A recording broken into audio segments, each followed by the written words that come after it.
জান্নাত পেয়ে যাবে। হয়তো আবু বকর কি নামাজ না পড়ে জান্নাত পেয়েছেন?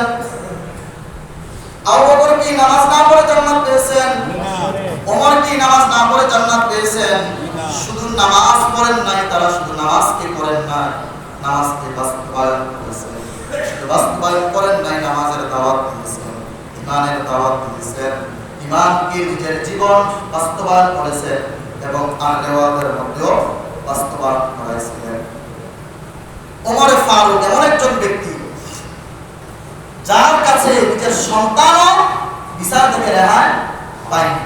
সে এমন একজন ব্যক্তি। ওমর ফারুক রাদিয়াল্লাহু তাআলা একজন ছেলে। আগেকার জমানায় দুধ এবং পানি একত্রিত করে একটা স্রাব বানানো হতো, একটা মদ বানানো হতো, ওইটা খাইতো। ওইটা তখন জায়েজ ছিল, তখন খাইতো। যখন এটার উপর হারাম তলব করা হয়ে গেছে, আয়াত নাযিল হয়ে গেছে, হারাম হয়ে গেছে, ওইটা যখন ওমর ফারুক রাদিয়াল্লাহু তাআলা ছেলে পান করলেন এবং নেশাগ্রস্ত অবস্থায় জন্মের উপরে জিনা লিপ্ত হয়ে গেলেন, যখন ওমর ফারুক রাদিয়াল্লাহু তাআলা কর্ণ পর্যন্ত খবর পৌঁছে গেল, ও আমিরুল মুমিনিন, আপনার ছেলে তো মদ্যপান করেছে এবং শুধু তাই নয় জিনায় লিপ্ত হয়ে গেছে, তখন ওমর ফারুক রাদিয়াল্লাহু তাআলা কাজী ডাক দিলেন এবং বিচার বসায় দিলেন। ও কাজী, এই বিচারের রায় কি তুমি বলো, এর রায় কি হবে? এবার কাজী বলতেছেন, আমিরুল মুমিনিন, সে তো আপনার একজন ছেলে, কনিষ্ঠ ছেলে, আপন ছেলে, তার জন্য কি বিচার একটু লগব হবে কি হবে না? আমিরুল মুমিনিন ডাক দিয়ে বলেন, ও কাজী, আমি আমার আল্লাহ তাআলার কাছে প্রশ্নবিদ্ধ হতে চাই না, আমি আল্লাহ তাআলার কাছে প্রশ্নবিদ্ধ হতে চাই না। সে আমার ছেলে হোক আর যেই হোক, শরীয়ত গর্হিত কাজ করেছে, বিচার যেটা হবে ওইটাই হবে। এবার কাজী বললেন, বিচার হলো 80টা দৌড়া মারা হবে তাকে, সাবুক দ্বারা 80টা দৌড়া মারা হবে।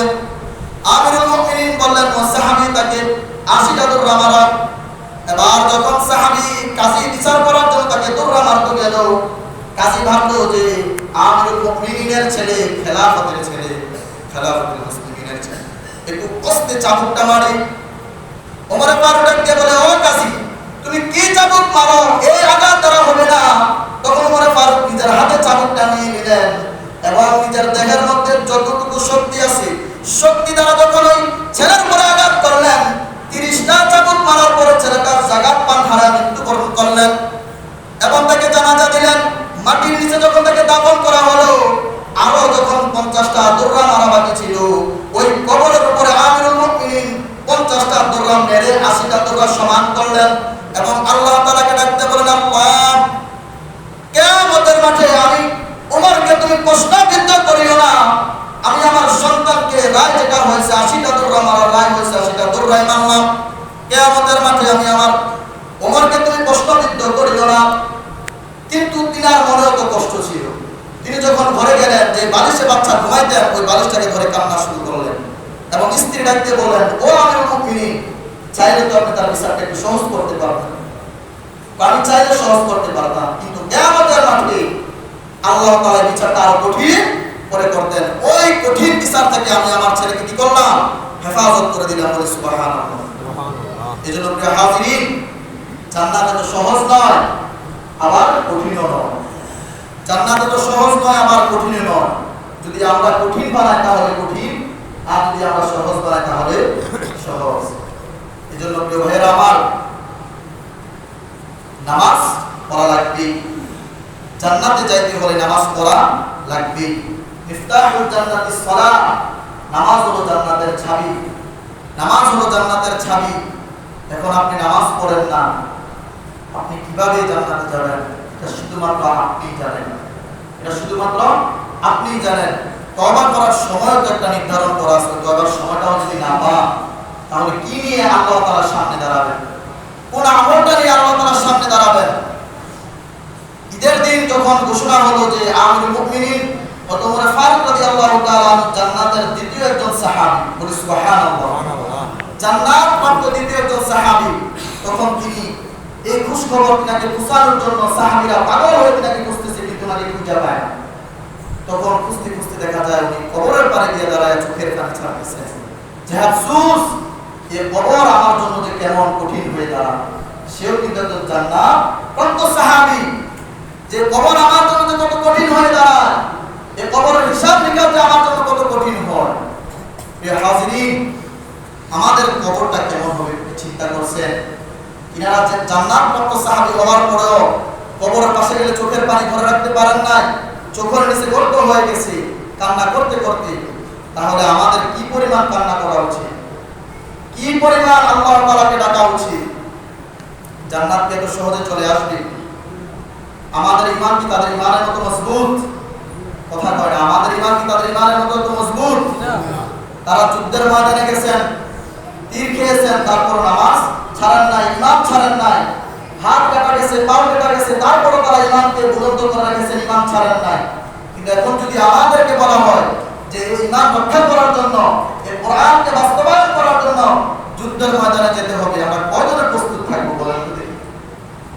কয়জনে প্রস্তুত থাকবো?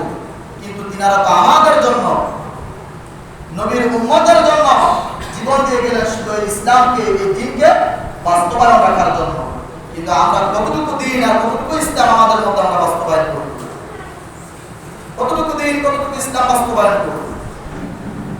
এজন্য প্রিয় ভাইয়েরা আমার, প্রত্যেকটা জুমায় আপনাদেরকে খুব রিকোয়েস্ট করে বলি, আবদার করে বলি যে নামাজ পড়েন, নামাজ পড়েন, নামাজ থেকে ফারেক হইয়েন না, নামাজ থেকে দূরে সরে যাবেন না। নিজের ছেলে মেয়েকে নামাজ পড়ার তাকিদ করেন। আপনার ছেলেটা কোন পথে হাঁটতেছে তাকে একটু বুঝ নেন, একটু খবর নেন।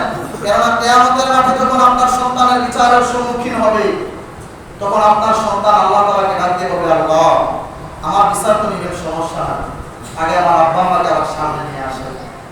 আগে আমার আব্বা আম্মাকে কি করেন? আমার সামনে নিয়ে আসেন। তিনারা তো নামাজ পড়েন নাই, আমাদেরকে নামাজ পড়ার জন্য কি করেন নাই? তাকিদ দেন নাই।